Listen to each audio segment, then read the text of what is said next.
J'ai eu la chance dans ma vie professionnelle de ne rencontrer que des entrepreneurs, mais toi, Hervé Euli, tu es bien un de ceux qui m'a le plus marqué. Je résume brièvement ton parcours. Diplômé en 1989, d'un troisième cycle en géosciences et informatique appliquée dans la spécialité de représentation tridimensionnelle 3D, tu te spécialises dans la création d'algorithmes. Dès 1989, tu entres chez Dassault Systèmes comme ingénieur recherche et développement au cœur de la 3D et des algorithmes dans le métier de la conception-fabrication assistée par ordinateur en 3D. Tu fondes avec une équipe la Outland mondiale, devenant un hyper généraliste en 3D. Après quoi, tu gravis de nombreux échelons pour atteindre une responsabilité de benchmarker mondial avec une grande maîtrise du logiciel CATIA dans 41 pays. Tu te spécialises durant 6 ans en architecture navale. 10 ans après, tu intègres la société Zenith en Allemagne, le plus gros partenaire d'IBM et Dassault Systèmes, où tu as occupé pendant 3 ans la position de directeur international avant-vente. Tu étais le leader mondial dans leurs produits CFAO, PLM, secteur industrie navale, tout marché confondu. Ce que Dassault Systèmes et IBM avaient réussi dans le logiciel CATIA dans l'industrie automobile et l'aviation, vous l'avez réussi à votre tour dans l'industrie navale. Devenir numéro 1 mondial. Voilà déjà un beau parcours. Tu es expert mondial, mais tu n'es pas totalement satisfait, car tu es sur un terrain que tu connais trop bien, et toi, tu aimes l'inconnu. Tu crées ton entreprise News3S en 2003 pour inventer des outils qui n'existaient pas et qui t'avaient manqué auparavant lors de tes benchmarks. Bien loin d'un fleuve tranquille, après moult rebondissements où nombre d'entrepreneurs auraient failli, tu as d'abord conquis des clients prestigieux. Versace, Ray-Ban, dans les lunettes de soleil de luxe, où tu as mis au point une méthode de présentation des lunettes en 3D sur le web. La CGPME, deuxième syndicat patronal de France, pour qui tu avais réalisé des salons virtuels en 3D sur le web, mettant en exergue les entrepreneurs par la 3D. La mairie de Saint-Mandé, pour qui tu as réalisé le premier état civil mondial en 3D. INAPA, deuxième société distributeur de papier en Europe, pour qui tu avais créé le premier carrousel d'échantillons papier digitalisé en 3D, il y avait 18 000 échantillons.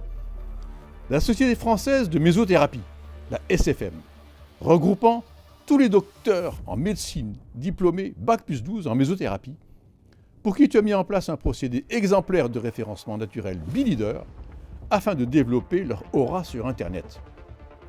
L'IFR 53, Institut français de recherche, membre du CNRS, où tu as introduit la 3D temps réel dans la valorisation des processus de reproduction du virus H5N1. Et je ne peux tout citer. Tu as en plus engrangé pas moins de 13 awards nationaux et internationaux, dont le Grand Prix mondial à Genève en 2006, d'accélération, d'acquisition des savoir-faire par l'usage de la 3D, 3 réels interactifs. Puis, le 4e prix mondial des mondes virtuels en 2009, derrière BNP Paribas, Orange et Michelin. Durant tout cela, tu as poursuivi plus de 10 ans après avoir quitté Dassault Systèmes, la vision que tu t'étais fixée en élaborant un procédé possiblement brevetable. Tu as capitalisé sur les expériences avec de la 3D acquises dans les univers du gigantisme et de l'infiniment petit, de la simulation dans tous les secteurs industriels, terre, air, mer, espace, dans le monde du vivant, avec les biotechnologies et les nanotechnologies, dans les univers du marketing et de la publicité, avec les salons virtuels 3D sur le web.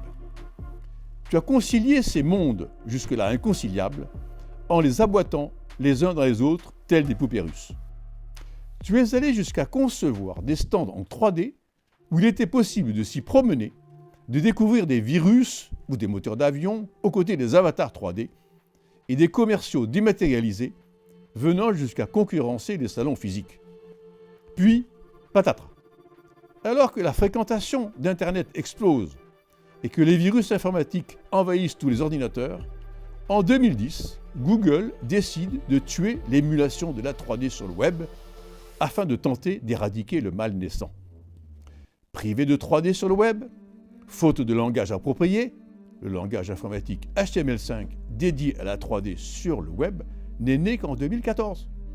Tu fais face entre 2010 et 2014. Après avoir tenté et osé, sitôt 2014, l'impensable et l'inimaginable, en voulant breveter de tels concepts, Hervé Euly s'est vu accorder en 2024 l'octroi des titres visés. En 10 ans, tu as mis bout à bout ce que personne n'avait jamais encore imaginé sur le web, permettre à tous de révéler, explorer et apprendre, et sur le web, permettre à tous d'explorer à volonté, comprendre, dissimuler. J'ai le plaisir de présenter l'homme qui a donc introduit les responsabilités et valeurs de l'éthique dans les nouvelles technologies. J'ai le plaisir à présenter celui qui a réussi à antérioriser tous les travaux de recherche de tous les salariés confondus des sociétés les plus avancées dans ces univers tels que les GAFAM aux USA, Google, Amazon, Facebook ou Meta, Apple, Microsoft, et plus généralement toutes les entreprises, dont les industries militaires et pharmaceutiques, quelles qu'elles soient, qu'importe le secteur, sur les 2 continents, USA et France, en 2 langues, anglais et français. Comme nous allons le voir dans cette interview exclusive, voici un must-see et un must-have, le procédé algorithmique révolutionnaire de New3S qui s'inscrit dans l'histoire mondiale d'Internet, qui est français et qui remet au centre des débats tous les pouvoirs conférés à la 3D. Je n'en dévoile pas plus, laissant la parole à Hervé Euly pour nous présenter les paradoxes et les secrets de la 3D, ceux encore jamais révélés, pourquoi, et les enjeux de la nécessaire maîtrise des nouveaux mondes. Bonjour Hervé. Bonjour Bernard. Une toute première question. Lorsque tu as quitté Dassault Systèmes, est-ce que tu avais l'intention de breveter quelque chose? Ah non, pas du tout. Pas du tout. Parce qu'en fait, une invention, j'avais lu quelque part que lorsque on invente quelque chose, on ne sait pas qu'on va inventer. Premièrement. Deuxièmement, il faut un certain nombre de conditions favorables. Et ces conditions favorables, c'était notamment de prendre en compte les infrastructures d'un côté et l'évolution des technologies de l'autre. Les technologies étant ce qui transite dans les tuyaux de l'infrastructure. Un exemple tout bête, en 2002, lorsque j'étais en Chine, à Shanghai, lors d'un mail que j'avais envoyé qui faisait un paragraphe, environ un paragraphe, qui ne comportait ni image, ni data 3D, ni vidéo, enfin rien quoi, que du texte quoi. Il avait mis 10 minutes pour arriver en France. Aujourd'hui, avec les technologies qui existent, les infrastructures, il serait possible en moins de 10 minutes d'envoyer une maquette numérique 3D d'une certaine complexité. Mais comment vous faisiez à l'époque? Eh bien, pour autant que je me rappelle, on utilisait le CD-ROM, la bande magnétique et le transporteur à la poste. Bien. Le 4 février, lors de notre dernière rencontre, qui a fait l'objet d'une vidéo intitulée « Parcours d'entrepreneur » sur notre chaîne New3S, comme je l'avais laissé entendre, il y aurait une suite. Alors, quoi de nouveau chez New3S en ces 3 ans et demi? D'abord, il y a eu des brevets d'obtenus, et puis il y a eu 3v.world, qui est un outil process distribution. Tu as bien dit les brevets et non pas le. Oui, nous avons obtenu en avril 2024 un premier brevet aux États-Unis dans la catégorie méthode et procédés pour logiciels. Et dans quelques jours, va être délivré officiellement un deuxième brevet en France, dans la même catégorie, pour la même invention. Ce qui fait donc 2 brevets. Qu'en est-il de ces 3 ans passés? Qu'avez-vous fait concrètement? Alors, en dehors des brevets, on a mis au point, nous avons développé le concept et outil 3v.world, ainsi que sa première réalisation, en l'occurrence sur un territoire qui est en France, en Bretagne Sud, dans les Pays de Loire, qui est sur la commune de La Baule, et il s'appelle La Baule 360. 3v.world, pourquoi? Alors c'est la conjonction de 2 mots, 3V, VVV, et de World. VVV, c'est une marque la 3V, que nous avons déposée en 2002, qui fait état de visites virtuelles à forte valeur ajoutée. En anglais, c'est Valued Virtual Visit. À présent, les Américains disent plutôt Valued Virtual Tour. Et World, pour le fait que ça s'applique à tout, c'est générique. L'association des deux, le regroupement, a fait 3v.world. C'est un outil qui permet de prendre un territoire, quel qu'il soit, que ce soit un parc d'attractions, une forêt dans laquelle on voudrait expliquer tout l'écosystème. Ça pourrait être appliqué aux océans, ça peut être appliqué à une société tout entière, mais une commune, un territoire, un centre commercial. En partant aux origines, c'est-à-dire on prend une photographie à l'instant T de ce qu'on observe dans le monde réel, on le transpose dans le monde numérique en virtuel, et j'ajouterai un mot très important, en volumique. On crée donc une navigation volumique. D'une navigation qui aujourd'hui est séquentielle dans la vie réelle, du genre pour aller d'un point A à un point B, je dois me déplacer à pied, en vélo, en bicyclette, en roller ou en voiture, eh bien, par le web, on permet d'avoir des raccourcis en juxtaposant des endroits les uns à côté des autres qui sont successifs d'URL en URL, une URL étant une adresse web. Cette navigation volumique a été introduite à la fois par des bandeaux sur un écran web qui traversent l'écran de droite à gauche ou de gauche à droite, mais également par la navigation ancestrale du web qui est de haut en bas. Et en plus, sitôt qu'on est dans le bandeau horizontal, on peut zoomer, rentrer à l'intérieur.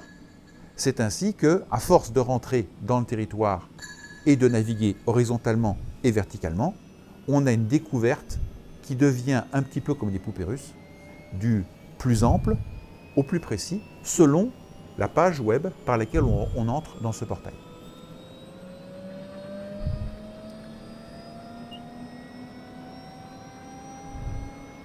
Concernant les brevets, comme je disais, un premier donc a été délivré en mars et un deuxième en novembre. Ces brevets, il leur a fallu du temps pour les obtenir, environ 10 ans. Ah bon? 10, 12 ans? Ça renvoie à loin. Pourquoi est-ce si long? Ça dépend en fait de cette notion de ce que j'appelle de processus d'examen. D'abord, on n'est pas sur des brevets courts, mais sur des brevets longs. Pourquoi longs? Parce qu'en fait, l'explication tient par une tentative de description la plus formelle possible de ce que c'est qu'un monde virtuel. Lorsque, par nos yeux, par nos sens, l'ouïe, le tactile, le toucher, lorsque dans la vie réelle, concrète, on voit quelque chose, nous avons une sorte de parallélisme des sensations qui se créent en même temps, alors que lorsqu'on est dans le virtuel, puisqu'on est en plus dans un mode d'apprentissage parce que c'est nouveau, on est dans ce que j'appelle une séquentialisation des choses. Et donc ça prend plus de temps. Donc le volume d'informations est plus gros à traiter. La formalisation même du brevet, la manière de le rédiger est complexe, très précise, très particulière. Et donc, tout ça s'est transmis à un examinateur. Et cet examinateur, en l'occurrence pour nous, ce fut d'ailleurs une examinatrice, qui est en charge notamment de tout ce qui est les brevets concernant Facebook, les imprimantes 3D aux États-Unis, Facebook donc devenu Meta. Hein. Eh bien, cette examinatrice, donc, dans un premier temps, a traité avec nous avec une certaine, j'appellerais ça presque une certaine légèreté, dans la mesure où les échanges se passaient admirablement bien. C'est quoi réellement un examinateur? Alors, un examinateur, c'est la personne qui est désignée par le bureau officiel d'examen des brevets pour examiner le brevet selon ses caractéristiques intrinsèques, à savoir est-ce que c'est une invention, d'une part, est-ce que c'est brevetable? Et puis deuxièmement, est-ce que c'est effectivement une invention qui n'est pas antériorisée par une autre invention? Bon, c'est quelqu'un qui est très très technique et qui a à sa disposition la totalité de tous les bagages possibles, intellectuels possibles, pour comprendre le propos de l'inventeur. Oui. Cette personne, dans un premier temps, donc, s'est prêtée à des questions-réponses, et c'est ainsi qu'on m'a opposé plus de 75 brevets américains.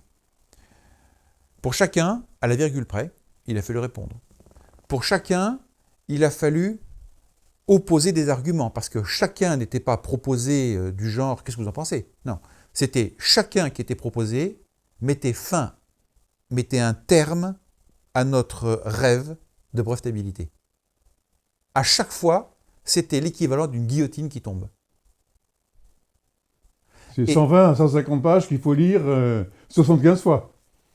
Oui, avec des raisonnements différents, selon des époques différentes, dans une éthique au sens, une culture différente de celle francophone, et en tentant de découvrir, en toute bonne foi, si effectivement le brevet qui nous est proposé ne serait pas passé au travers des mailles du filet par nos propres recherches d'antériorité, même si nous étions passés d'ailleurs par des organismes officiels qui l'avaient fait pour nous, et de savoir si ce brevet qui nous était proposé n'était pas finalement passé au travers des mailles du filet, et donc antérioriser nos propres propos. Et à chaque fois de constater que non, ce n'était pas le cas. Et donc non seulement, il ne suffit pas de répondre non, il ne suffit pas de répondre oui, il faut en plus argumenter. Encore une fois, au mot près, à la virgule près, à l'endroit près, au schéma près, à l'index près, pour bien préciser que ça ne peut pas correspondre à la manière dont on a inventé les choses, parce que nous décrivons les choses comme ceci.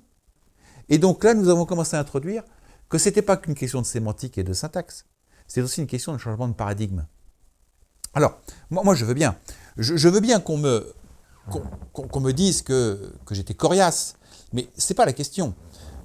Il faut bien comprendre que dès lors qu'on se bat avec un examinateur pour faire évoluer ce qu'on appelle l'état de l'art, et qu'en étant toute bonne foi, moi, personnellement, dès lors qu'on m'aurait prévenu, qu'on m'aurait convaincu, qu'on m'aurait démontré qu'il y avait antériorité, j'acceptais le principe. Mais par contre, ne pas être capable de démontrer qu'il y avait antériorité avant nous, tout en refusant quelque part une autre manière de réfléchir. Cette autre manière de réfléchir, on le voyait bien, parce que tant que la manière de réfléchir n'a pas changé, les objections sont toujours du même niveau. Dès lors que la réflexion change, dès lors que la portée de la réflexion change, un petit peu comme on dit en anglais « think out of the box », eh bien dès lors qu'on applique cette réflexion, alors on se retrouve en situation de commencer à comprendre que l'examinateur, effectivement, commence à penser comme nous, et c'est là, seulement à ce moment-là, qu'on a commencé à se comprendre à nouveau sur le fait qu'effectivement, en voyant les choses d'un œil différent, il y avait forcément une différence essentielle entre les objections de départ et les objections d'après. Deuxième point, c'est que un brevet, ce n'est pas qu'une question d'invention, de primeur d'invention. C'est également un esprit global, et dans notre cas, pour nous, je puis dire qu'il y a un changement de paradigme, et ce changement de paradigme était tel que nous sommes allés également jusqu'à dire clairement que nous étions non seulement innovants, mais en plus innovants et disruptifs. Alors disruptif, je revois tout le monde sur le dictionnaire, c'est une autre manière de réfléchir par rapport à une problématique. Et à partir du moment où effectivement vous réfléchissez différemment, exactement comme si je vous disais, tiens, prends les clés de la voiture pour ouvrir la porte, et que vous me disiez, j'ai pas besoin de clés. Pourquoi tu n'as pas besoin de clés? Parce que j'ai mon smartphone. C'est disruptif. Ben oui, encore faut-il penser au smartphone. En plus de ça, dans notre brevet, il y a 3 inventions. Alors, qui ne sont pas au même niveau, sans quoi ça serait 3 inventions, ça ferait 3 brevets. 3 inventions? Oui. Peux-tu préciser? Oui, 3 inventions qui s'enchaînent les unes derrière les autres. La première, la plus importante, c'est la navigation en 3D. La deuxième, c'est la capacité de restreindre la spontanéité du système à proposer une solution, donc de contenir l'information pour ne pas provoquer de dispersion dans l'esprit de la personne quand elle est dans une maquette 3D. Et la troisième, c'est la possibilité de préserver un secret, alors que jusqu'à présent, malheureusement, la 3D permet de tout comprendre et donc de ne pas cacher les secrets. Alors, en cumulant une navigation inspirée, pratique, contextuelle, avec historique, la possibilité de restreindre la capacité du système 3D à perturber l'utilisateur par des messages qui apparaisseraient comme ça de partout lorsqu'on se promène dans un univers 3D. Des informations qui jailliraient de partout.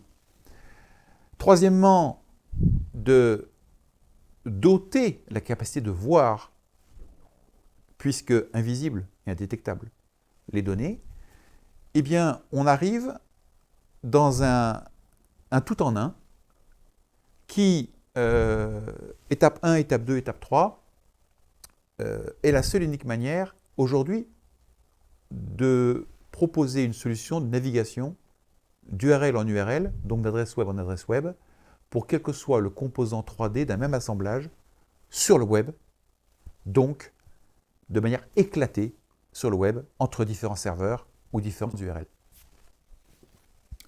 Donc, pour nos auditeurs, depuis 2021, qu'y a-t-il eu concrètement de paru et d'important à savoir? D'abord, il y a eu donc les 2 brevets, et puis il y a eu 3v.world. 3v.world pour visite virtuelle, instauration de concepts ou de fondements permettant de visiter de manière approfondie, je pense qu'on veut dire sans fin, un univers, de se l'approprier.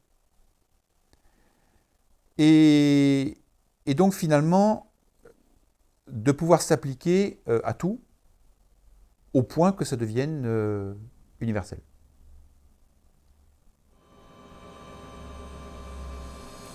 Et vous avez réalisé concrètement un territoire qu'on peut voir sur le web? Oui, on a tout simplement considéré qu'il fallait mettre ça en place sur un territoire qui demandait être valorisé, et non pas qui était déjà merveilleux. Un territoire qui était forcément méconnu, pour ne pas dire inconnu, de en tout cas facilement 5 milliards de gens, si on considère qu'il y a 6 milliards et quelques d'habitants sur la Terre. As you approach the tidal zone on Plage Benoit, the sand changes appearance, containing more and more fragments of broken shells. Et un territoire qui soit, pour des raisons pratiques, pas très très loin en France de là où nous sommes, pour des raisons évidentes, économiques. Mais en plus de ça, un territoire qui bénéficiait de track record. Et pour ce faire, on a choisi en Sud-Bretagne, la Baule, dans les Pays de Loire, et plus généralement la presqu'île de Guérande. Et pourquoi la Baule? Et pourquoi la presqu'île de Guérande? Alors la Baule, c'est une succession de track record, comme on dit en anglais, donc de points forts, si je puis dire, qui nous ont amenés à choisir cette destination pour la valoriser en tant que première réalisation de 3v.world. Ce sont ses atouts. C'est ça, ses atouts, c'est ça. Le premier, c'est que la plage, elle fait 9 km de long, où on dit que c'est la plus longue plage ou la plus belle plage d'Europe. En tout cas, c'est c'est un critère extraordinaire. Secondo, de mémoire, je dirais que si on prend tous les immeubles qui ont remplacé les villas, sur les 9 km, sur les 3 communes que forment le Pouliguen, La Baule et Pornichet, qui au passage, a été élue l'une des plus belles baies du monde par un comité qui sélectionne les plus belles baies du monde. C'est pas rien. Eh bien, on arrive à 54 km d'appartements mis bout à bout, jointifs donc, en R0, c'est-à-dire au rez-de-chaussée.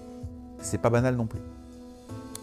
C'est à quelques encablures près, même si c'est en mer, parce qu'après tout, un territoire, c'est dans sa globalité, c'est une vision à 360 degrés. Eh bien, c'est également le premier parc éolien offshore de France, qui a été inauguré en 2022.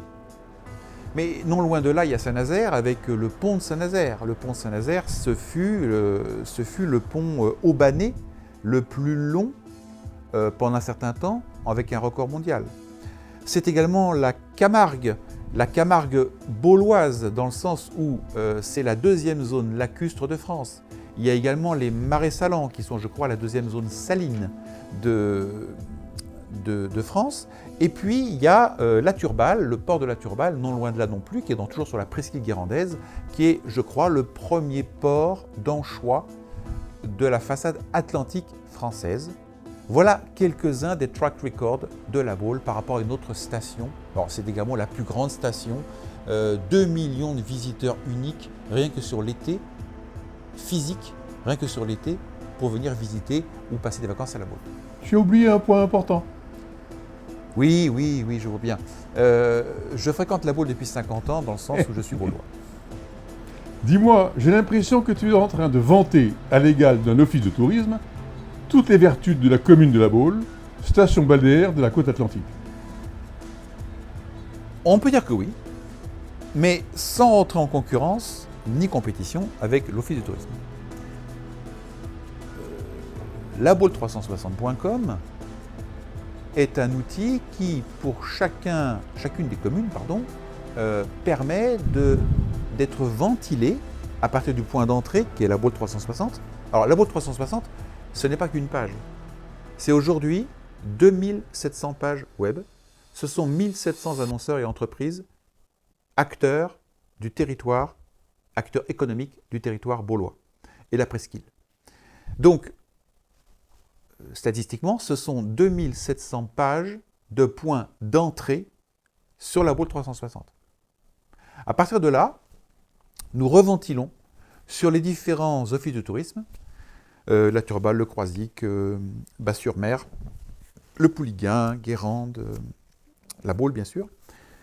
Et les liens que nous faisons sont voulus dans le sens, comme je disais tout à l'heure, de cette notion de balayage à un certain niveau macroscopique, pour aller ensuite dans le détail et rentrer progressivement et venir s'enfoncer doucement dans le pays pour trouver des informations. Alors bien sûr qu'on peut rentrer par référencement naturel, par l'office de tourisme, etc., bien sûr. Mais aujourd'hui, et encore aujourd'hui, lorsqu'on cherche des informations, malheureusement, on en trouve partout et il n'y a pas de lien entre toutes ces informations. Là, pour la première fois, nous avons un système qui fédère l'ensemble de l'information et qui ne cesse de s'enrichir au quotidien.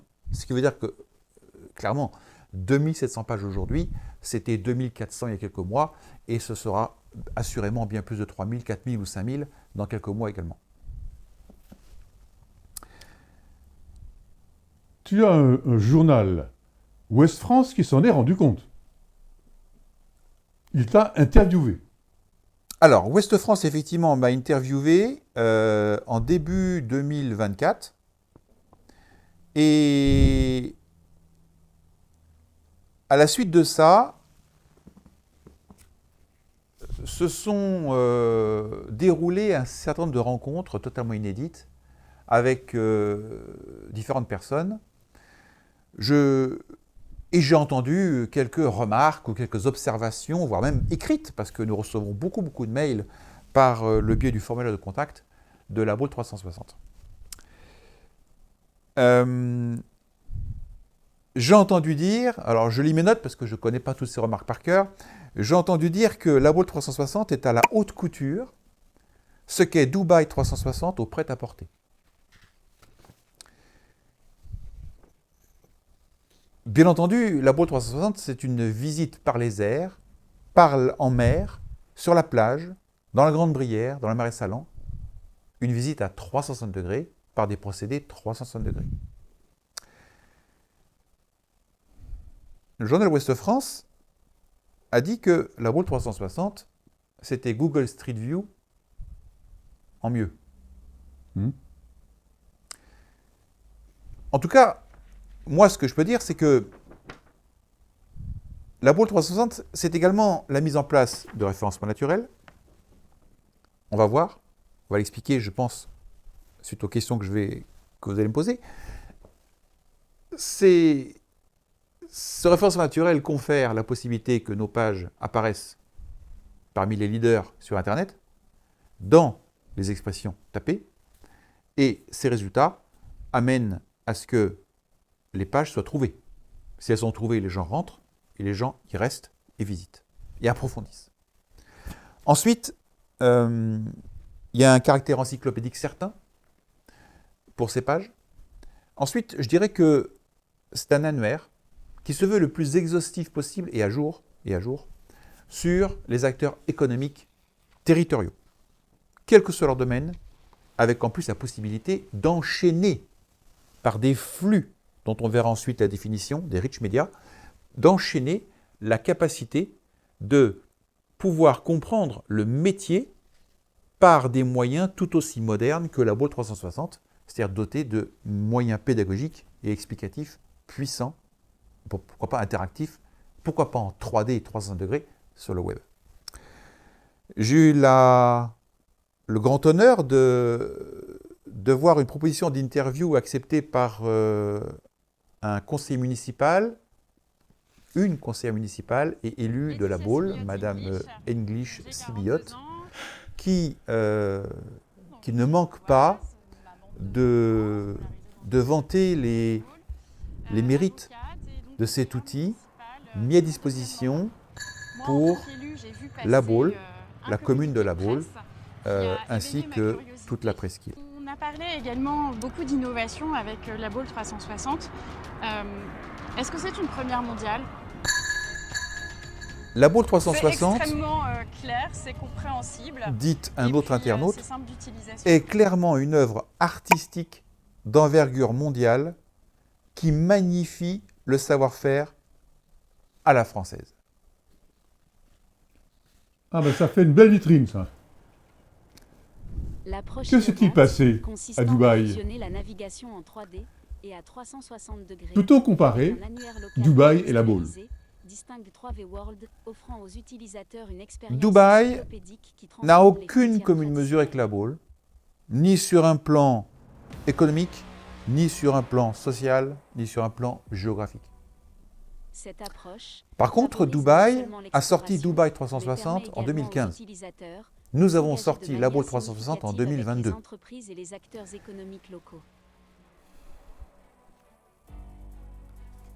Ce sont 2-3 ans après, vers 2018, que nous avons compris, par voie de presse interposée, que Dubaï a sorti Dubaï 360 à des fins de battre un record mondial, celui du nombre de visites virtuelles en haute définition pour une ville, donc un territoire, mais surtout dans le cadre de la future exposition universelle de Dubaï qui se tenait en 2021 et qui a été repoussée en 2022 pour cause de pandémie mondiale avec le Covid.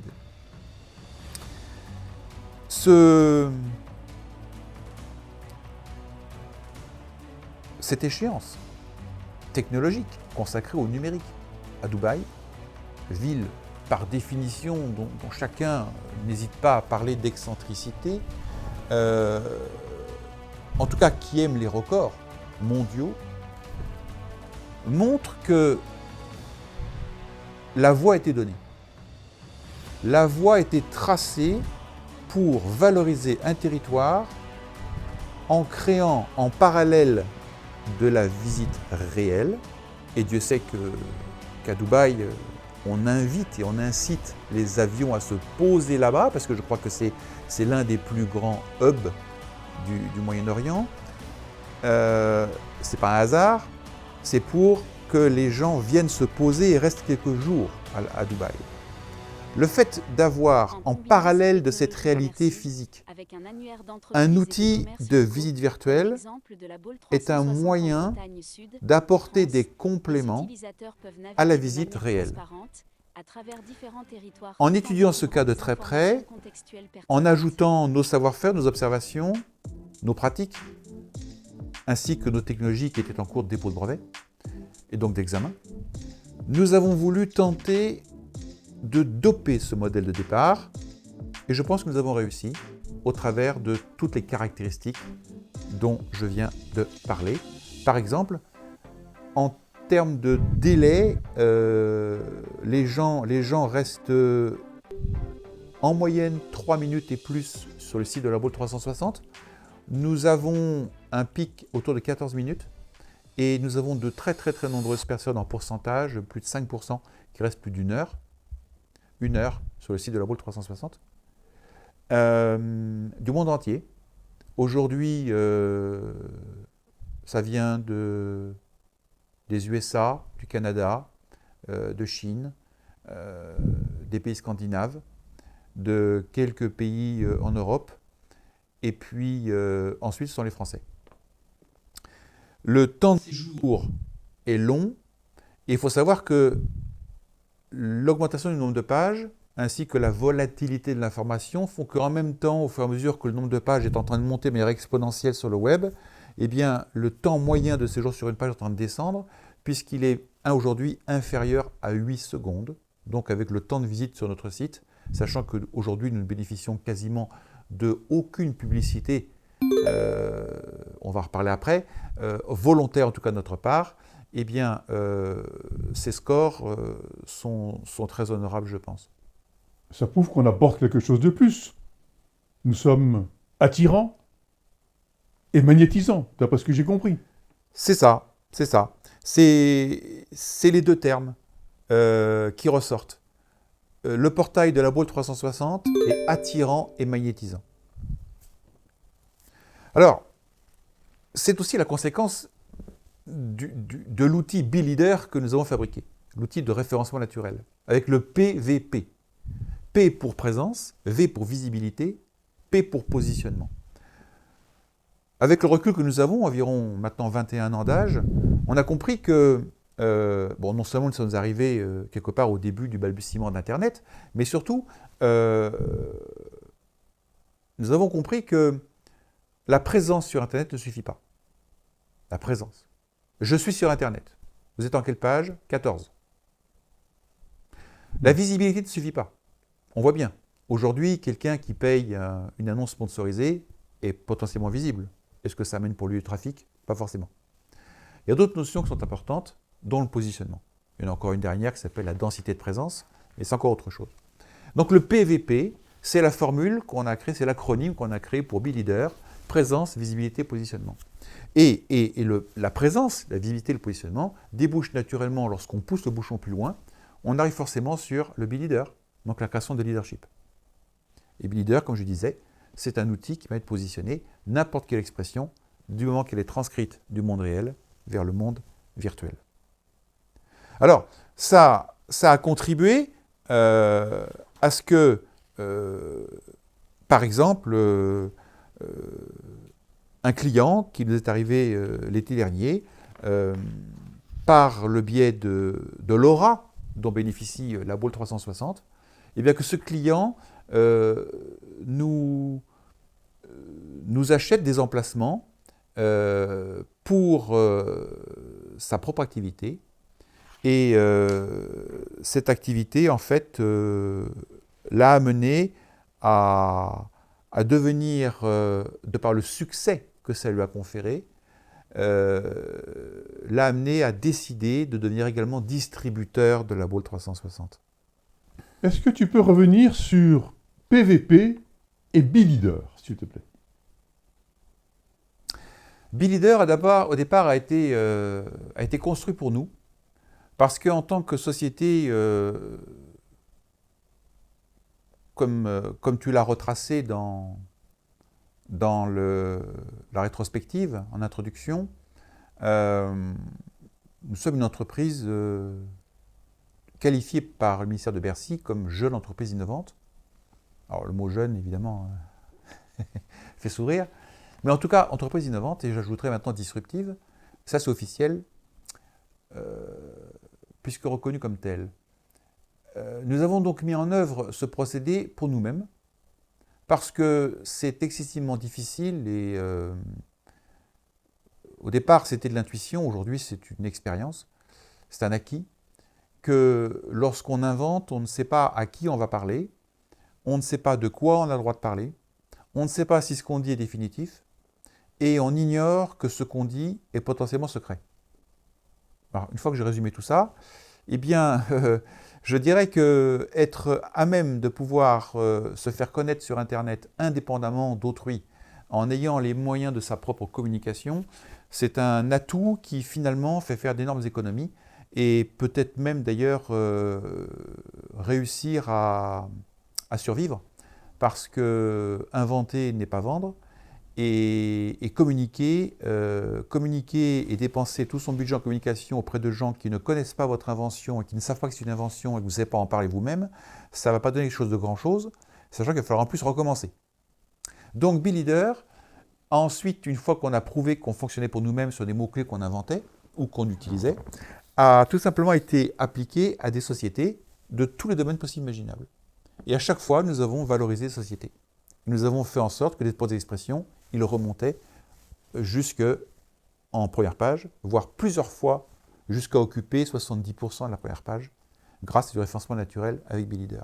C'est un réel savoir-faire, ça. Oui, c'est un savoir-faire, alors qui est mis à mal parce que le moteur de Google évolue régulièrement, et donc il faut s'adapter en permanence. Par contre, c'est un moyen qui est incontournable pour qui veut exister sur le web. Et alors, autant pour une société, il peut y avoir des moyens divers et variés. Mais par contre, on le voit bien pour la Ball 360 et 3V World, le fait d'appliquer dorénavant BeLeader, non pas sur une société, non pas sur un produit, non pas sur un service, non pas sur une expression, mais sur des milliers d'expressions, des combinatoires. Alors, c'est quoi une combinatoire ? Par exemple, salle de bain. Salle-de-bain au singulier. Salle au pluriel, bain au pluriel, salle au singulier, sans tiret. Quand on achète ça en expression sponsorisée, c'est un mot-clé par surenchère pour chaque fois qu'on fait une combinatoire. En référencement naturel, c'est le package. Eh bien, lorsqu'on applique ça pour un territoire, par exemple, info pratique la Ball, information pratique la Ball, info pratique au singulier, au pluriel, information pratique ou pas, la Ball Escou Black, presqu'île de la Ball, le Pouliguen, baie du Pouliguen. Bref, quand on amalgame tout ça et qu'on applique BeLeader dessus, ça permet de valoriser la globalité du territoire. Banque la Ball, par exemple. Banque, y a-t-il des banques à la Ball ? Banque la Ball. Eh bien, ce sont des expressions qui sont traitées dans la globalité. Ce qui fait qu'aujourd'hui, BeLeader n'est plus appliqué à l'individu qui, je vais prendre une référence avec mon bras, n'est plus au niveau 0 lorsqu'il démarre, mais il est aujourd'hui dans un consortium d'entreprises, des acteurs économiques qui sont à ce niveau-là. En appliquant BeLeader à ce niveau-là, tout le monde, au moment où il démarre son référencement, a déjà acquis ça face à la concurrence. Donc le territoire dans sa globalité est beaucoup plus compétitif que le territoire d'à côté. Évidemment, après, il suffit que l'entreprise surenchérisse pour aller encore plus vite et plus loin, puisqu'elle bénéficie de la dynamique. Un exemple tout bête, on dit aujourd'hui que Gemini, par intelligence artificielle de Google, Gemini, l'outil d'intelligence artificielle de Google, on dit que c'est un outil qui permet de lire dans les pages web qui ont accepté d'être lues par lui, pour récupérer de l'intelligence, et qu'à partir de là, si l'intelligence lui plaît, eh bien, de pousser les pages dont il a extrait le contenu pour en fabriquer lui-même un contenu qui passe tout en haut de tous les sites, eh bien, sur de très très nombreuses expressions, nous avons Gemini qui a repris des pages de la Ball 360 comme par exemple Origine, Sable, La Baule. Origine, Sable, La Baule, je vous assure qu'on n'est pas les premiers à avoir créé cette expression depuis que La Baule existe. Et pourtant, c'est Gemini qui nous a pris nous. Donc BeLeader, qui est un savoir-faire qui a été utilisé en premier pour Nu3S. Automatiquement, tous les clients en bénéficient. Tous ceux qui existaient et tous ceux qui vont arriver. Sur le territoire. D'accord. Sur le territoire. Donc, pour revenir sur la chronologie, Nu3S travaille sur un procédé de référencement naturel sur le web pendant que l'examen du brevet en 2014 suivait son cours. Exact. On peut même retranscrire la chronologie avec des faits cruciaux dans notre domaine à nous, c'est-à-dire en fait les nouvelles technologies, la chronologie de ce qui est fondamental à savoir. D'ailleurs, les anglo-saxons ne s'y sont pas trompés. J'ai été sollicité sur ces 6 derniers mois de cette année 2024 par beaucoup de magazines internationaux, américains, qui n'hésitent pas à me qualifier et à nous qualifier nos solutions d'avant-gardistes, de pionnières de marketing digital. Et ce sont 33 magazines internationaux en langue anglo-saxonne qui sont venus à moi et qui m'ont sollicité pour faire l'objet non seulement d'articles jusqu'à 10 pages, avec des illustrations, mais surtout de premières de couverture. Tu veux dire quoi par 33 magazines internationaux? J'ai fait l'objet de 33 fois pour 33 magazines différents, anglo-saxons, de demandes de premières de couverture, tant, semble-t-il, 3V World et les brevets, ou le brevet et 3V World, étaient à ce point différents, singuliers, prometteurs, pour et au point d'aller jusqu'à me proposer de faire des articles consacrés à nos technologies, et nos livraisons et à nos réalisations. Il y a donc eu 33 parutions en 6 mois? Alors non, il y a eu que j'ai validé 5 premières de couverture. Il y en a 3 de parues parce que je n'ai pas voulu qu'il y ait un phénomène de dilution, de lassitude qui certainement serait apparu si, en répondant plus ou moins de manière aux journalistes, j'avais donné le même message. C'est ainsi que j'ai désiré que le propos évolue de parution en parution. Alors ça m'a compliqué forcément la tâche. Ça nous a compliqué la tâche parce que ça veut dire qu'il a fallu et il faut continuellement faire évoluer le propos un peu comme un escalier dont on monte les marches. Il se trouve que la succession veut que je parle de tomes. Donc pour l'instant, j'ai rédigé 3 tomes qui ont été repris et transcrits par les journalistes en 3 tomes, qui sont singulièrement différents. Et on sent bien qu'il y a une évolution, telle qu'on en parle. Et nous en sommes au tome 4 et au tome 5, qui sont en écriture, mais qui sont aussi le fruit de recherches menées depuis le tome 3. Nous parlions de 33 magazines internationaux. Et en France? En France, j'ai fait l'objet d'une demande pour le grand entretien avec Michel Denisot, avec BFM Business avec Nicolas Dose. Et nous avons convenu ensemble que nous nous réservions pour ces entretiens, qui sont cette fois-ci des entretiens télévisés. D'autant que dans le même temps, j'ai été sollicité cette fois-ci par DMG Productions et Ted Danson aux États-Unis, qui lui me proposait de faire venir une équipe de 4 personnes depuis les États-Unis pour réaliser un reportage qui serait consacré à nos technologies, dans le sens grand public ou bien technologie de pointe, mais qui s'adresserait à 450 millions d'anglo-saxons.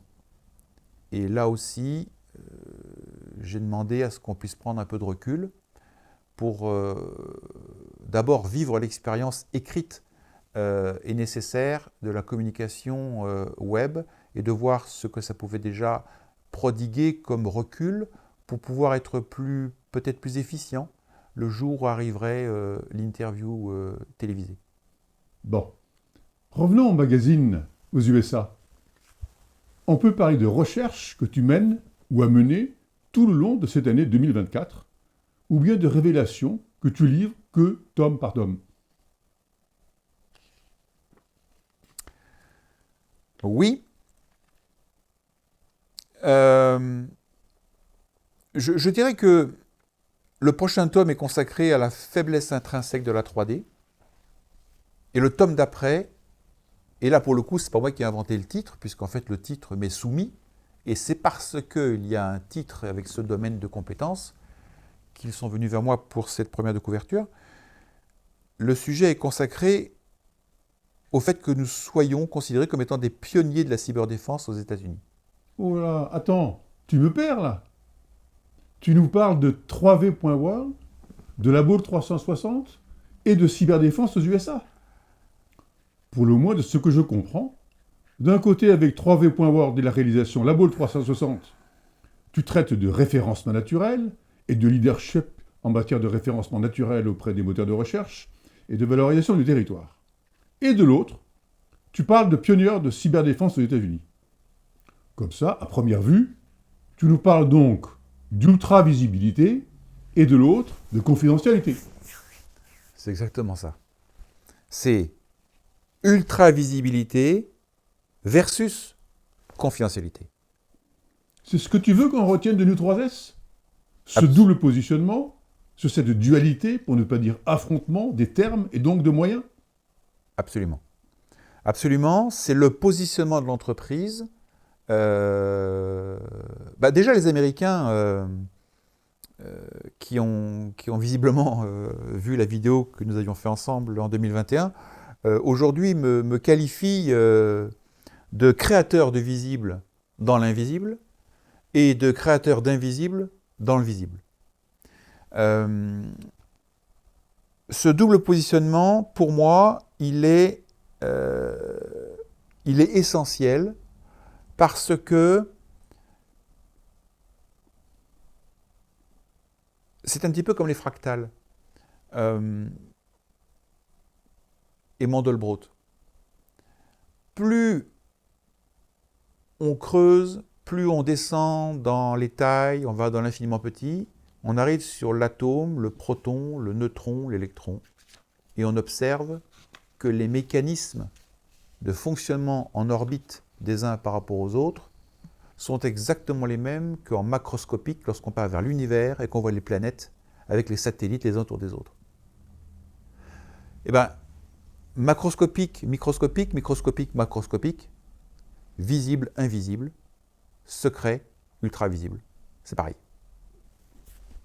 Tu nous en avais parlé déjà en 2021, mais tu parlais de inconnu et de connu. Aujourd'hui, on voit que ça aboutit à confidentiel et ultra-visible. On pourrait dire passage du fondamental, la théorie, à l'empirique, la pratique, avec le diplôme, en plus le brevet. C'est ça. C'est bien résumé.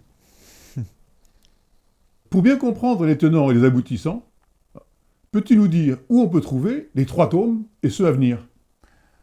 Alors, les 3 tomes sont bien évidemment sur les sites des sociétés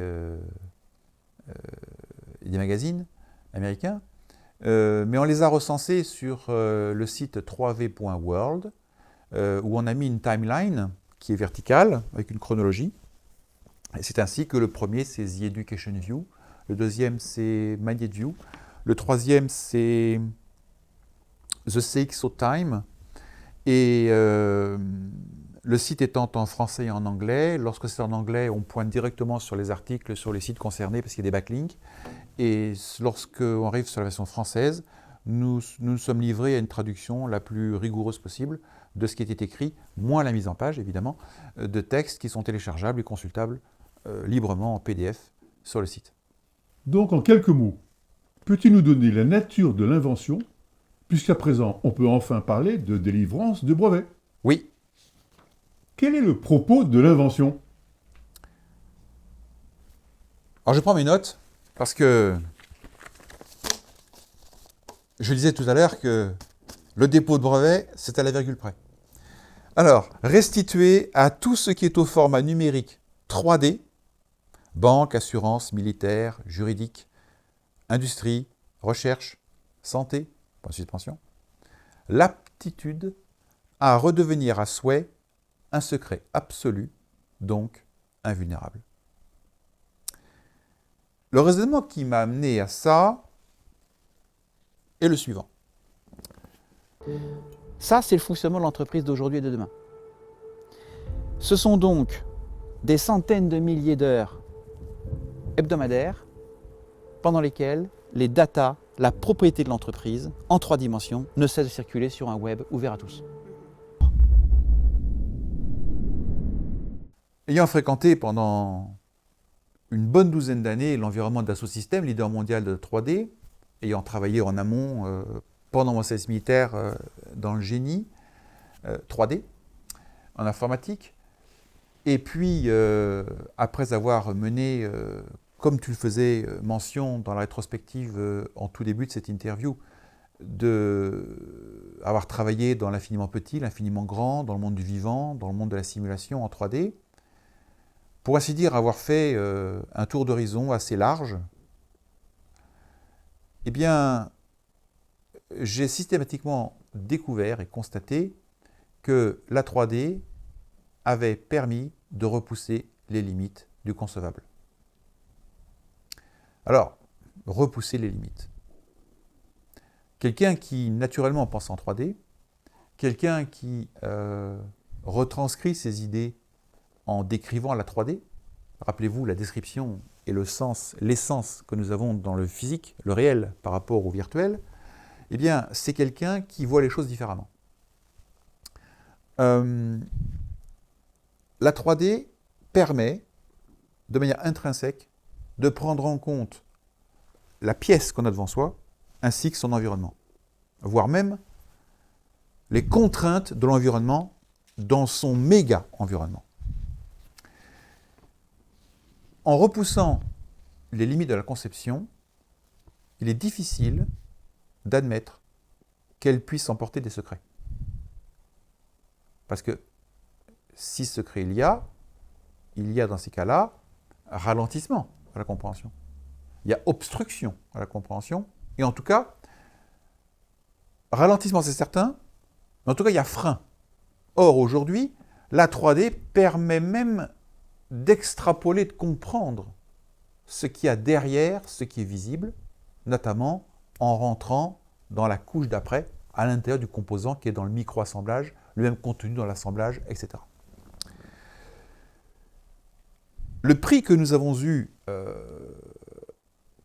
à Genève dans les années 2007-2008 concernant l'accélération d'acquisition des savoir-faire est un prix dont je ne voyais pas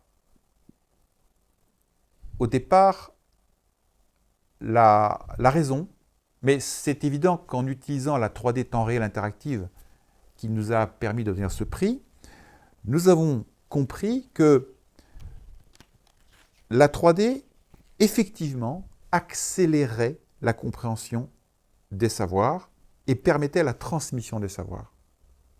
Nous étions donc là dans le constat radical, absolument tangible, que la 3D emportait avec elle tout ce qui devait être là pour être compris et vu.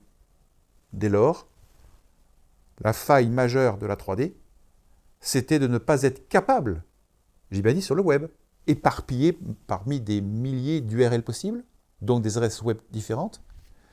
La faiblesse majeure de la 3D était donc de ne pas être capable de dissimuler quelque chose, de le dissimuler sélectivement. Sans quoi, le but intrinsèque de départ ne serait pas atteint. Et c'est ainsi que nous sommes arrivés à comprendre que la 3D permettait de concevoir et de transmettre, mais également de produire, de vendre, de faire du marketing et de la pub. Ah, on comprend mieux les espaces publicitaires dans des mondes de 360 degrés et 3D sur 3v.world. C'est ça. C'est, je le disais tout à l'heure, je crois que c'est une caractéristique majeure de ce que j'ai appris, qu'on m'a enseigné, de l'invention, c'est qu'en général, on ne sait pas qu'on va trouver, c'est rare qu'on sache ce qu'on cherche. Alors, si je renverse, c'est rare qu'on sache ce qu'on cherche, et on ne sait pas qu'on va trouver.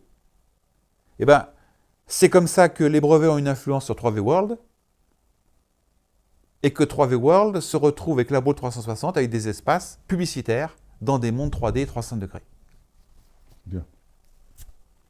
Tu avais évoqué une notion de chronologie de temps entre les technologies. Oui, alors on a préparé un petit récapitulatif avec les technologies qui ont de la pertinence dans notre monde, sachant que le monde est empli de technologies. En l'occurrence, il faut savoir que Google Maps a été lancé en février 2005 aux États-Unis. Il a été proposé uniquement en 2006 en France. Google Earth a été lancé en 2005. Google Street View a été lancé en 2007 et intégré à Google Maps pour permettre de naviguer virtuellement dans les rues, les routes et certains chemins de ville et de village. Je rappelle que Ouest France a qualifié la boule 360 de Google Street View en mieux. Le premier iPhone a été lancé en 2007. Le premier iPad a été lancé en 2010. Le dépôt de brevet de New 3S a eu lieu le 21 mai 2014. Le 28 octobre de la même année, en 2014, il y a eu le lancement du langage HTML5. Comme tu disais tout à l'heure, dans la rétrospective, patatras. En 2010, la 3D plonge. Il n'y a pas de langage pour faire de la 3D sur le web. Il faut 4 ans. 4 ans pour que, en partant de rien et en arrivant à un début de norme, la norme du HTML5 sorte. Elle sort le 28 octobre 2014. Notre brevet a été déposé le 21 mai 2014, anticipant cette nouvelle norme. Dubaï 360 est né en 2015, la boule 360 est née en 2022. Ce n'est qu'en mars 2024 que nous obtenons la délivrance du brevet aux États-Unis, le pays même où sont nées toutes ces technologies, les GAFAM. Et 3V World paraît en juin 2024, soit quelques mois après la délivrance du brevet. Et en novembre 2024, nous allons obtenir le brevet sur le territoire France. Si je comprends bien les vertus d'un brevet, premièrement, valider une antériorité d'invention sur un territoire. C'est fait. U3S antériorise donc les GAFAM et tout le monde, car déposé en 2014. Deuxièmement, il confère un monopole sur ce territoire, aux États-Unis et en France. C'est fait. Donc, c'est le premier brevet de l'histoire d'Internet qui permet de naviguer en 3D sur le web. Donc, c'est le premier brevet de l'histoire d'Internet qui contrecarre les faiblesses intrinsèques de la 3D. New 3S est devenu en 2024 un acteur mondial de l'économie immatérielle 3D, la 3D étant un univers désormais incontournable en cours de structuration. Et rappelons qu'avec le doublement de la population mondiale sur Internet en 10 ans, il est essentiel de maîtriser son vecteur de communication. Exact. Je dirais que nous nous insérons aujourd'hui comme étant le premier et le seul acteur économique qui permet d'apporter des réponses de navigation dans un monde 3D sur le web,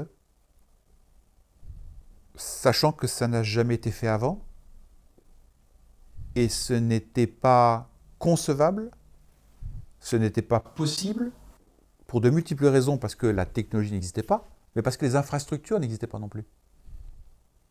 Et donc nous nous positionnons à un carrefour non seulement avec certitude, où nous pouvons dire que nos technologies vont permettre le progrès et une avancée significative, mais en plus, à un carrefour où nous savons que dorénavant, tout va être en 3D, et que dès lors que tout va être en 3D et ne peut pas tenir sur une seule adresse web, la problématique de navigation va se poser. Et nous avons la réponse. Donc ça va faire des économies. Une sacrée économie de temps, de moyens et également de volume. Parce que entre une maquette numérique qui est déclinée des dizaines, centaines de fois, qui évolue dans le temps, qui est enrichie a posteriori ou a priori, qui est modifiée et qui est rebasculée dans les deux autres mondes. Et une entreprise qui gère une seule ligne avec à l'intérieur des informations qui sont toujours présentes mais dont on ne soupçonne pas l'existence, il y a une économie de volume considérable et au passage, c'est bon pour la planète puisque ça minimise les quantités de stockage dans les data centers, ça augmente la vitesse des accès et ça épargne la planète sur un plan de développement durable. Tout le monde ne connaît pas forcément les processus de mise au point de maquettes numériques 3D et de transfert de ces données vers le marketing ou les sous-traitants. Pourrais-tu nous décrire un peu mieux le processus ? Alors j'avais présenté à l'occasion d'une vidéo en 2021 les usages de la 3D dans ce que j'appelais l'entreprise étendue. Alors l'entreprise étendue, c'est dans la continuité du PLM, Product Lifecycle Management, à savoir gestion du cycle de vie d'un produit. Je renvoie nos auditeurs sur cette vidéo. Vous avez le bureau d'études, ainsi que la partie invention pure, jusqu'à mise au point, et pour donner une anecdote, jusqu'à, dans certains domaines, la notion d'obsolescence programmée. Et vous avez, de l'autre côté, vous avez la partie marketage, marketing, commercial, publicité, SAV, hotline, distribution. Puis après, vous avez le grand public. En introduisant le brevet au milieu, plutôt que d'avoir une ligne, une interruption et une autre ligne, on a les deux lignes, comme le montre le schéma à l'écran, qui se superposent. La superposition, évidemment, va dépendre d'un certain nombre de spécificités de l'entreprise, mais ce qui est certain, c'est que plutôt que d'enchaîner séquentiellement les deux lignes en les mettant en parallèle, on gagne en bout de course un temps certain, et le temps certain se répercute sur la compétitivité de l'entreprise. Est-ce vraiment nécessaire pour le grand public ? Absolument.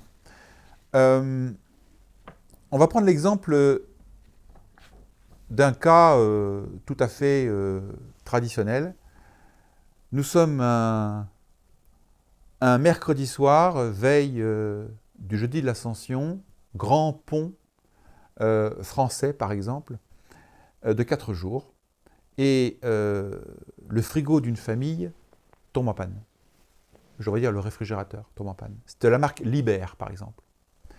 Et il se trouve que normalement, on va chercher sur Internet, on ne sait pas par où commencer, on va trouver des distributeurs qui vont être fermés pendant 4 jours, on va tenter d'en trouver un qui n'est pas très loin de chez soi, ne sachant pas parler d'un frigo, on va prendre des photos, on va aller le voir, on va lui montrer, et lui, il va aller sur des fiches techniques, il va nous sortir une référence, et on va croiser les doigts pour que ce soit la bonne, il va la commander, elle va revenir, c'est pas la bonne fiche, et on va recommencer.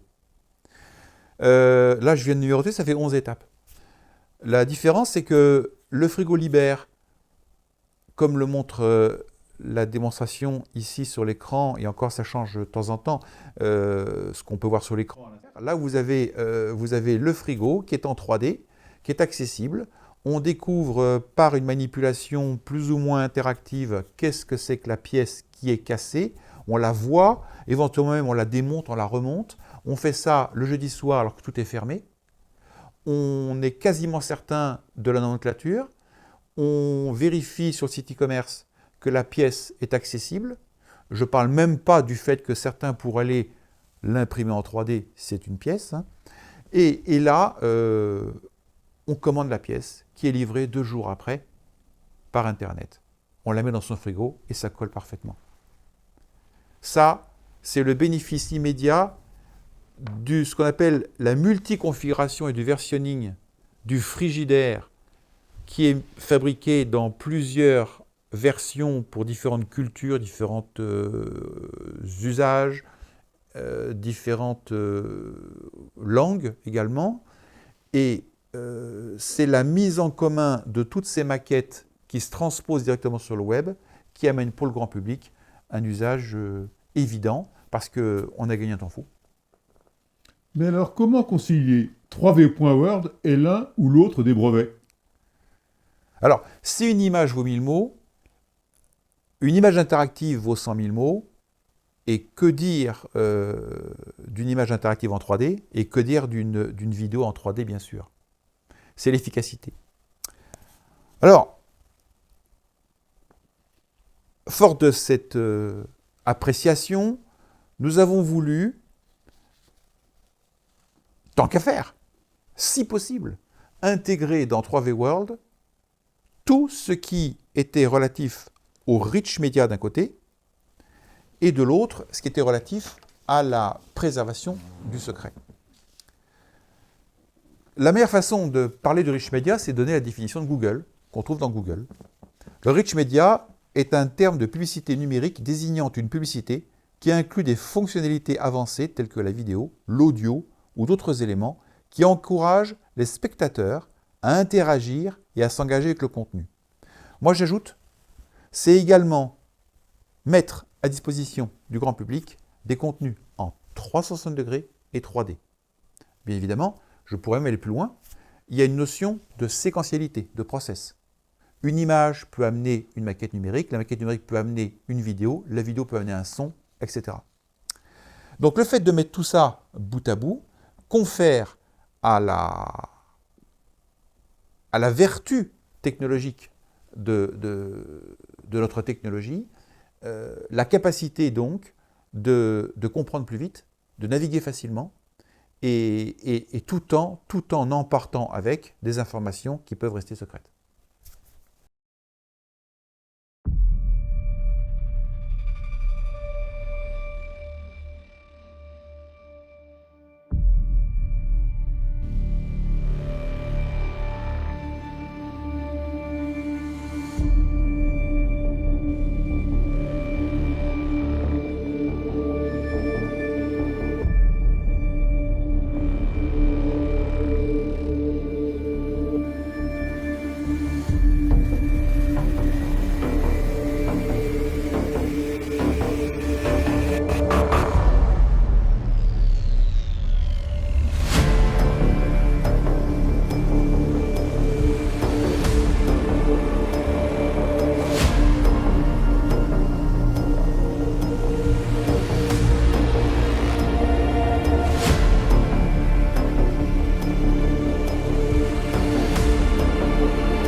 Donc, nous apportons donc une réponse autre que celle jusque-là pratiquée, puisque nous évitons de dupliquer une maquette numérique en lui conférant la capacité d'emporter toutes les informations que l'on souhaite emporter pour après les divulguer dans le downstream process, dans la queue du process, pour les divulguer aux différents acteurs jusqu'au grand public. Tu peux nous donner un exemple? Oui, bien sûr. Prenons un fabricant de voitures automobiles, un fabricant d'avions. Le fabricant de voitures automobiles, donc d'automobiles, pour pas dire de mobiles autonomes, est un fabricant qui assemble des composants qui bien souvent sont issus de sous-traitants. Et ces sous-traitants, eux-mêmes étant des inventeurs, ont déposé des brevets et ont donc des pièces qui sont secrètes. Donc, une automobile, c'est un assemblage de pièces secrètes. Et il n'est pas certain qu'il y en ait un, ne serait-ce que l'assembleur, qui ait une vision sur tous les secrets. C'est pas certain. Mais ce qui est certain, c'est que le constructeur automobile a pour responsabilité de ne pas divulguer les secrets des autres. Ça, c'est sûr. Eh bien, en emportant la technologie que nous mettons sur le marché, le constructeur automobile ou le constructeur d'avion ou le constructeur militaire, peu importe, ou même en biotechnologie, va pouvoir fabriquer des maquettes numériques qui ont une portée et une envergure bien plus grande que celle d'aujourd'hui. Donc de pérenniser les efforts et de maintenir, je dirais, la productivité. A contrario, l'entreprise marketing, l'entreprise et le service marketing de l'entreprise concurrente, qui ne travaille pas de cette manière-là, doit payer des gens à maintenir les maquettes, à les mettre à jour. Il perd du temps. Il se noie dans tout un tas de méandres qui sont les méandres actuels de la problématique de la 3D finalement. Et au bout du compte, eh bien, c'est là que les écarts vont se faire. Parce que le changement de paradigme que nous apportons dans le brevet se retrouve également dans une manière disruptive de travailler et de concevoir la chaîne globale de mise au point d'un produit sur un marché. Cet exemple est en effet compréhensible. Tu sembles parler d'universalité. As-tu un autre exemple avec l'humain? Alors, oui. En tant que Français, nous avons été sommés par l'État français, il y a quelques années, pas très longtemps, de prendre une décision rapide sur accepter ou refuser la numérisation de nos propres données de santé afin de permettre une centralisation de ces données sur des serveurs. Mon espace santé, c'est le nom du portail. Au-delà de où se trouve la vérité, moi je vous propose d'abord de regarder ensemble ces deux articles. Le premier article de isanté.gouv.fr qui explique où sont hébergées les données et qui dit que elles sont sécurisées. Le deuxième article, c'est Le Figaro, qui pose la question si l'hébergement chez Microsoft est une bonne idée pour la sécurisation de nos données. Oui. Le propos qui est derrière tout ça, c'est surtout la question: ces données sont-elles en de bonnes mains et convenablement protégées? En automne 2024, 2 ans après. Précisément le 19 novembre 2024. Les dossiers médicaux de 750 000 Français ont été piratés, lit-on dans la presse. La France est secouée par une nouvelle fuite de données. Un cybercriminel a mis en vente les dossiers médicaux de 750 000 Français. Ces données ont été volées par le biais de Mediboard, un logiciel de gestion de santé. Oui.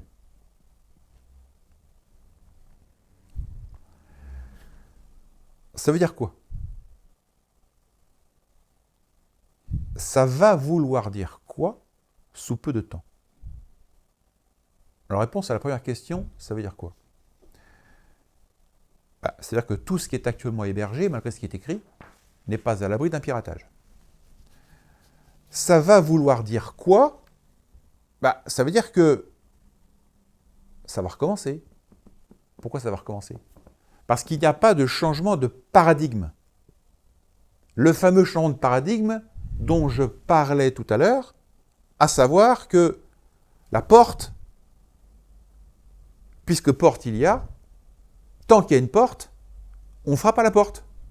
C'est quand même rare les gens qui se disent que comme il n'y a pas de porte, on ne rentre pas, parce qu'en général, il y a toujours une porte. C'est quand même rare. Alors, faisons un parallèle avec l'industrie bancaire, qui, depuis une dizaine d'années, dépense systématiquement chaque année en pure perte une dizaine de milliards de dollars ou d'euros à des fins d'amélioration du postulat de départ qui veut que pour rentrer sur un compte en banque, il faut une adresse, donc une porte, un login, puis après il faut un password. Les passwords d'abord furent en une dimension, une succession de caractères, qui sont passés maintenant à une douzaine de caractères. On vous demande d'ailleurs de mettre des caractères assez rares, à tel point qu'on ne peut plus mémoriser le password pour entrer sur ce type de site. Et donc on doit l'écrire quelque part.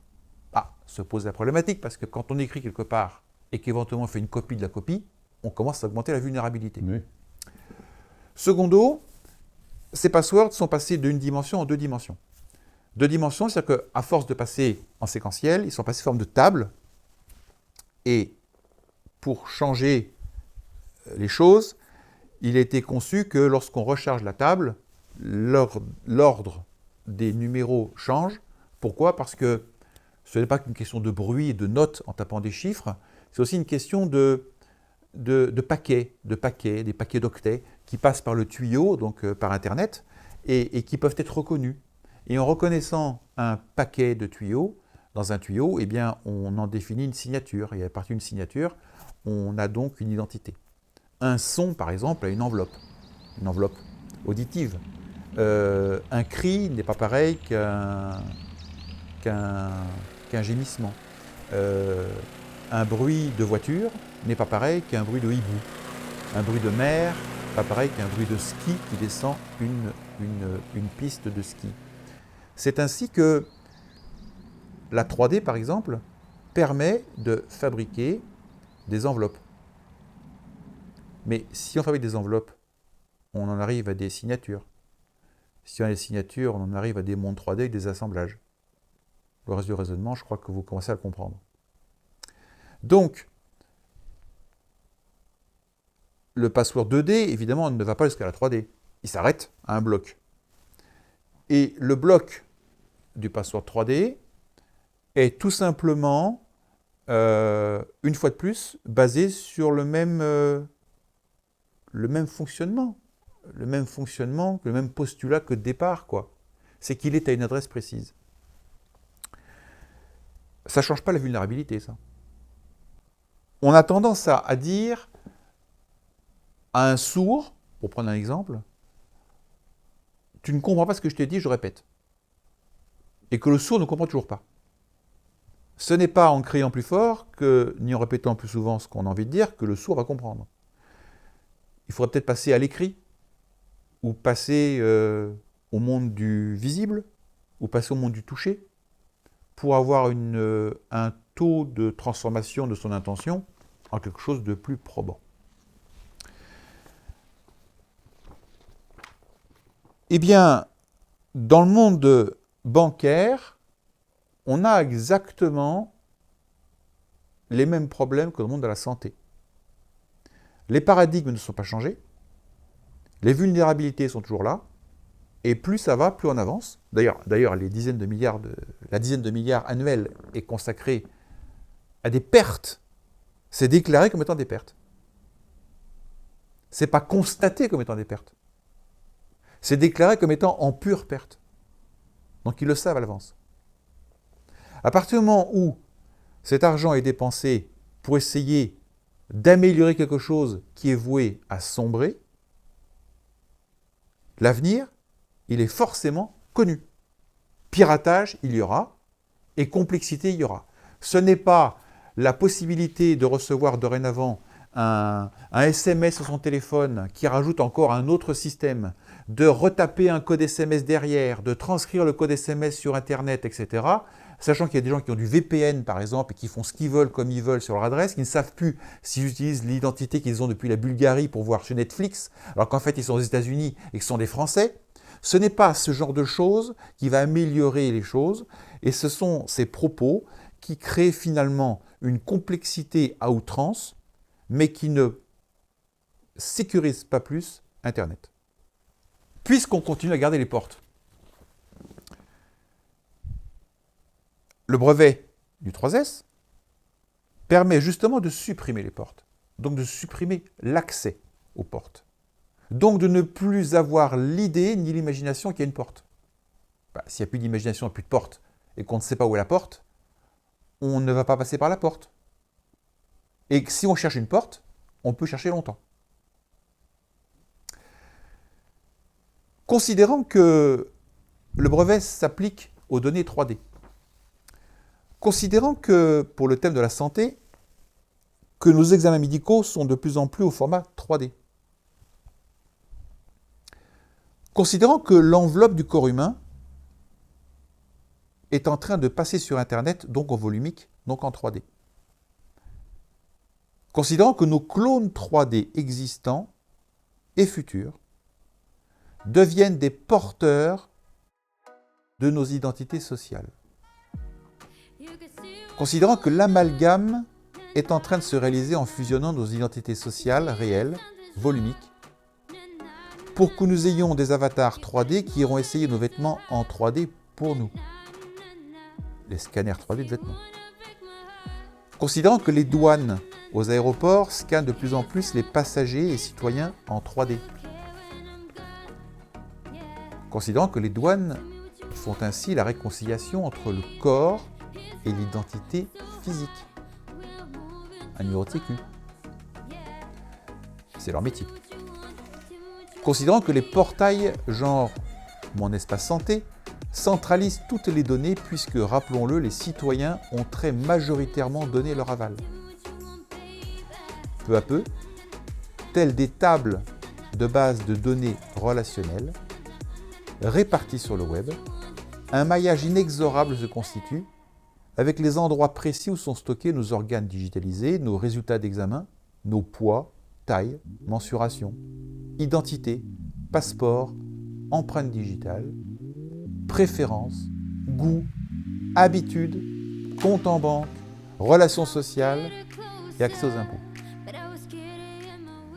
Considérant que pour ce nouveau monde où le format 3D va être le contenant universel et qu'aucun outil n'existait jusqu'alors pour éviter les vols et les viols de données digitales en masse, sans changement de paradigme pour cet immense amas de données, le résultat et la fragilité du système, tel qu'actuellement conçu, sont malheureusement connus et inévitables. Et c'est quoi ce changement de paradigme? Tant qu'il y a une porte, tant qu'il y a une adresse pour une porte, un login, un password, quelle que soit la complexité du password, on arrive toujours sur le fait que lorsque on découvre qu'il y a un obstacle, on concentre ses efforts sur l'obstacle. Concentrer ses efforts sur l'obstacle veut dire derrière avoir envie de fracasser le code ou d'usurper une identité. En dissimulant le contenu, en le rendant non seulement invisible, mais surtout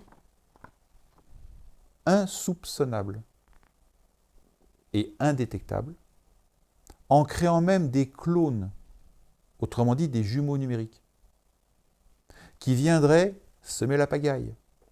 Alors, dans le monde du citoyen, ça pourrait effectivement semer la pagaille dans le sens où nous pourrions nous promener avec nos propres clones. Mais dans le monde militaire, ça ne s'appelle pas semer la pagaille. Ça s'appelle développer son instinct de survie en créant des leurres. Dans la mesure où ces indices de porte d'entrée disparaîtraient, on se retrouverait donc dans ce qu'on appelle toujours le changement de paradigme. Alors, en quoi, pour ces cas de figure, Newt3S apporterait une solution appropriée? J'invite notre auditoire à venir prendre connaissance des différents journaux qui sont parus sur 3V World, qui retracent du plus théorique au plus pratique, du conceptuel fondamental aux usages, les différentes manières d'aborder la question pour arriver toujours à la même conclusion que si on parle aujourd'hui de 4D et non plus que de 3D, et que la 3D succède à la 2D, que la 2D succède à la 1D, il paraît assez évident que tout aujourd'hui passe par les mains de la 3D, tout sera en 3D, tout sera recensé en 3D, et tout ce qui est ancien et mort est reconstitué en 3D, et tout ce qui est futur est simulé en 3D. Tout va passer par la 3D. C'est en ça que on peut considérer légitimement que se poser la question de prévenir la suite en se dotant d'ores et déjà des bonnes solutions, c'est une manière déjà pour soi-même d'affronter la suite avec une certaine, pas qu'une sécurité, une certaine tranquillité d'esprit, alors que ne pas affronter, ça revient à faire un peu la politique de l'autruche, et en plus de ça, par rapport à ceux qui se dotent de ces technologies, c'est perdre la capacité de rester compétitif. Et il existe des licences de brevets? Oui, bien sûr. Nous invitons tous les directeurs, responsables des sociétés, organismes dans les différents corps d'État que j'ai cités, à prendre connaissance de cette innovation mondiale brevetée. 3V World permet aujourd'hui de mettre en œuvre cette technologie facultativement, et par ailleurs, ceux qui veulent en mettre en place cette technologie individuellement le peuvent sans 3V World. Hervé, à bientôt et un grand merci. Merci beaucoup, à très bientôt et merci de votre attention. Au revoir.